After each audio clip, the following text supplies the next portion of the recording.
Seaside Startup Summit. Beyond the Pitch. Article by Ani Toroyan.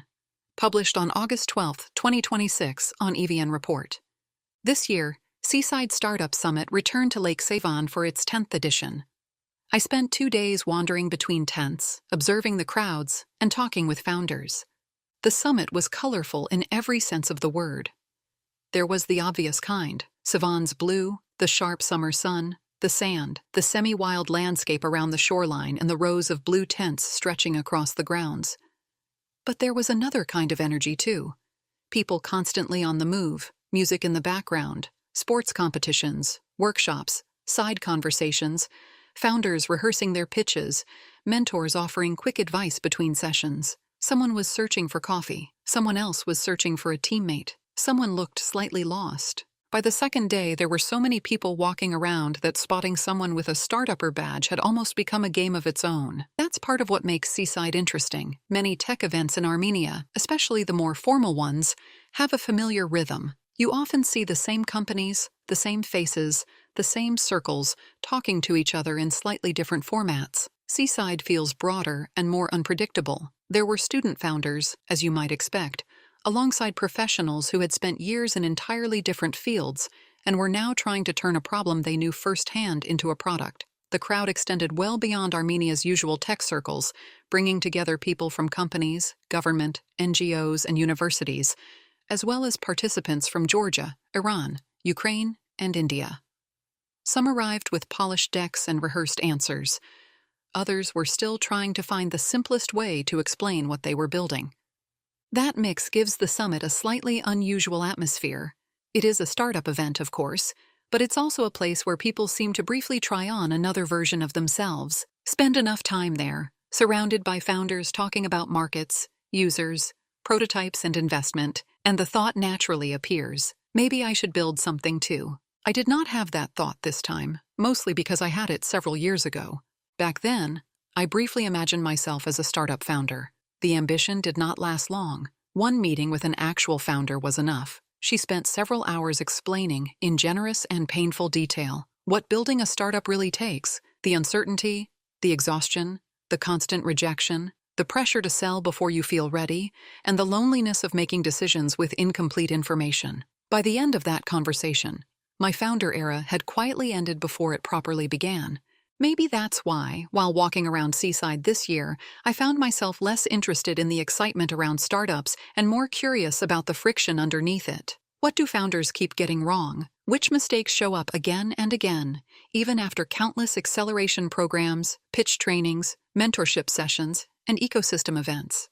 What do mentors see from the outside that founders, especially first-time founders, struggle to see from inside their own idea? From the outside, the startup world often looks like a world of bold ideas.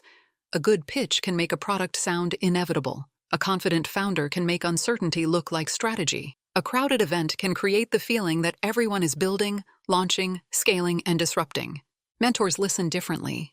They've heard enough pitches to know when a founder is describing a real problem and when they're mainly in love with the solution. They can usually tell when market research means 5 friendly conversations, when traction means early curiosity rather than real demand, and when a team is using startup language to mask a lack of clarity. Instead of asking mentors which startup impressed them most, I asked them about the mistakes.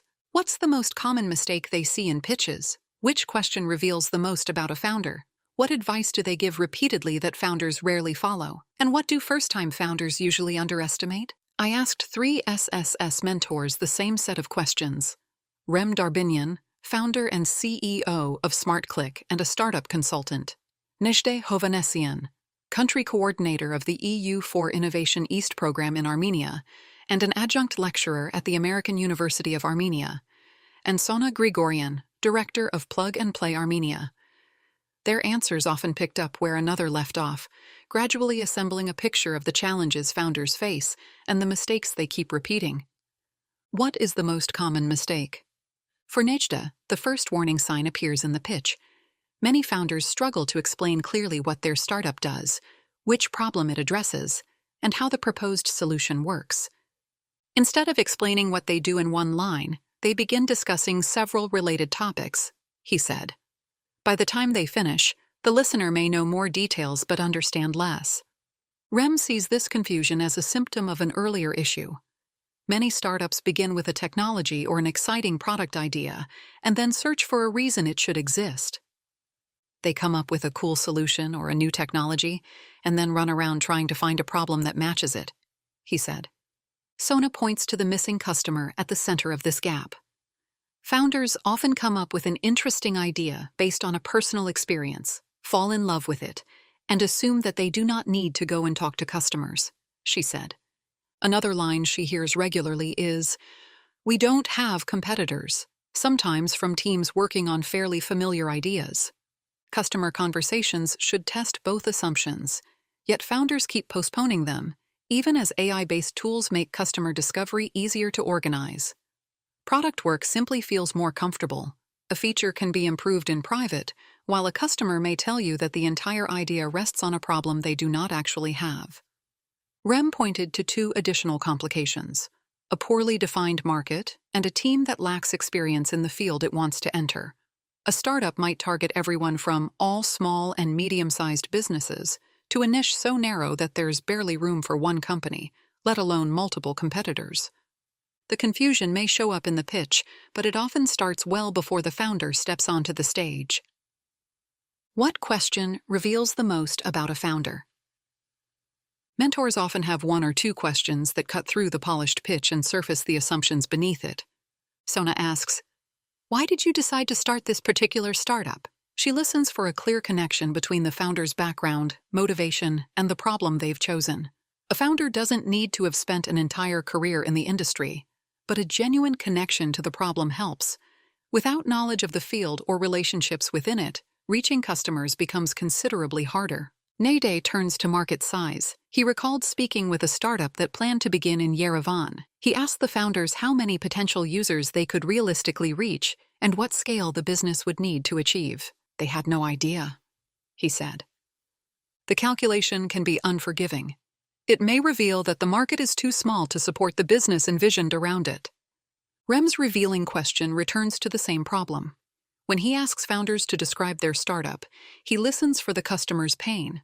If the answer revolves entirely around the product, it suggests the founders may still understand their solution better than the need it's supposed to address. The three mentors approach the founder from different directions, but their questions form a useful sequence. Why you? Why this problem? And why would enough people pay to have it solved? What advice do founders keep ignoring? Sona repeatedly gives two pieces of advice. Speak with potential customers and get an MVP into the market quickly. Many founders prefer to keep improving the product until it feels ready. The launch moves further away as new features are added, details are polished, and one more problem is fixed. By the time they finally release it, it may already be outdated or no longer relevant, she said. Rem encounters the same reluctance. Most startups keep improving the product and adding features instead of selling it, he said. Perfectionism can look like dedication, but it delays the moment when the market gets a vote. Rem's advice is to solve one meaningful problem first. Do one thing, but do it well. That advice has become more urgent as building products has gotten easier. 10 years ago, Rem explained, strong developers, UX designers, and other specialists were expensive and hard to access. Product development itself created a significant barrier to entry. Today, product development has become much more affordable, so distribution is king, he said. An MVP alone no longer attracts the attention it once did. Rem argued that almost anyone at the summit could pitch him an idea, and within 2 days, he could produce a working copy. The advantage now lies in knowing what to build, whom to sell it to, and how to reach those people. Najde's recurring advice concerns something smaller, but important: the pitch deck. Founders often overload the slides with text, forcing the audience to choose between reading and listening. The crowded slide reflects the same instinct as the crowded product, the sense that adding more will make the idea more convincing. The instinct also shows up during mentoring sessions. Rem usually has only 10 to 15 minutes with a startup. Some founders spend 12 or 14 of those minutes explaining and selling the company, leaving almost no time to ask questions or hear feedback. "I'm not the right person to sell it to," he said. Rem would prefer founders to explain their difficulties briefly and use the rest of the session to listen. Whether it's a product, a presentation, or a mentoring conversation, founders often fill every available space. Learning begins when they leave room for someone else to respond. What do first-time founders underestimate? At this point, my long-ago anti-startup lecture began to feel thoroughly validated. Sona said first-time founders underestimate how difficult and consuming the work will be. Starting a company has become fashionable. From the outside, startup life can look like a series of events, conversations, and exciting opportunities.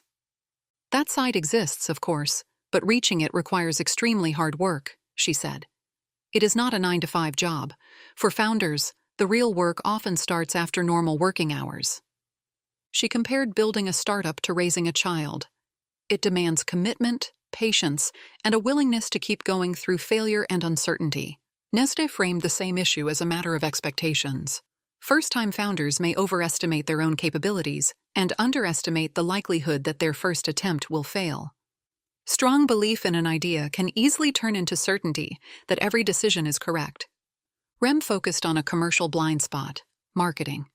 Many founders believe that once a good-looking product is ready, they can switch on Facebook or Google Ads, share it in a few communities, and watch people line up to register and pay.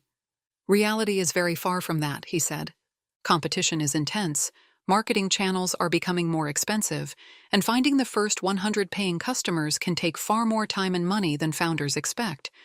Many also assume sales can be delegated early. They plan to raise funding, hire salespeople, and leave customer acquisition to them. Rem believes founders need to make the first sales themselves. For the first year or two, they should learn how customers respond, which objections keep coming up, and what kind of sales process works. Only then will they have a playbook that someone else can follow. Over 2 days at Sevan, I saw how differently people experience SSS, depending on what they came to test. Some arrived with near-finished products ready for the stage. Others came with little more than an idea, refining it through conversations and feedback. Some founders would leave with a prize or a promising new contact. Others would carry home a deck full of notes, an uncomfortable question, or the realization that their product needed to change. In startup life, each of these can count as progress. My own founder ambitions remain safely retired. What grew instead was my respect for people willing to test an idea in public, listen when the feedback is uncomfortable, and return to work when the first plan fails.